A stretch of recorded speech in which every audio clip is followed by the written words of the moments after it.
welcome back, campus. This is Ms. McIntosh. So excited, boys and girls, that you're still here. I know that you're learning a lot of great stuff, getting ready for next school year. When you go to school next school year, you would have already touched on all of these different standards. Okay, boys and girls, let's get started. Today's objective: I can use actions and dialogues to understand characters.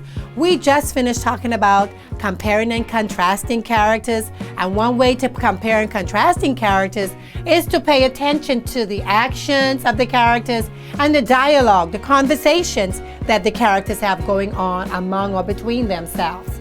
Okay, so a character's actions and dialogue can tell you what they are alike, can tell you how they are alike and how they feel. Okay? Remember that. So I'm going to go ahead and I'm going to use two sentences here. For example, let's go ahead and read this one. Rick rose from the couch and took a deep breath, stretching his arms over like a cat. Now let's think about Rick's actions here. Okay, boys and girls? Now Rick rose from the couch and took a deep breath, stretching his arms over like a cat. Ooh, that means he's yawning, he's comfortable. How do you think Rick is probably feeling? Okay, so I see some thumbs going up. I want you to write down in your journal how you think Rick is probably feeling. Got a minute to do that. Okay. Okay, I see your thumbs going up. Okay, so I'm going to call on Larry. How is Rick probably feeling? You say he's comfortable? I would say he's comfortable. Somebody else? Relaxed? Okay, I would go with that too. So Rick is probably feeling comfortable / relaxed. So we can tell based on the actions of our characters, we can understand what's going on with our characters based on what they're doing. So I'm going to say relaxed right here.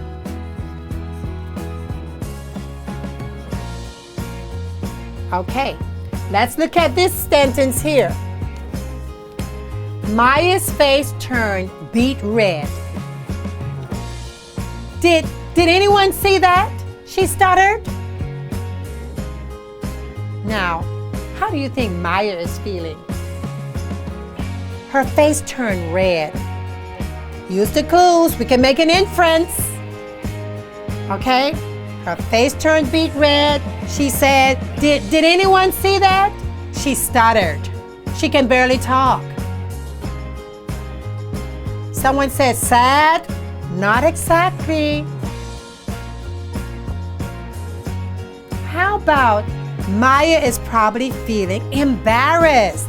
Boys and girls, yes, people often blush and stutter when they are embarrassed. I mean, I don't know, you may know somebody who do, but that's the norm. People often stutter when they feel embarrassed. So Maya is probably feeling embarrassed. Let's go ahead and write this here.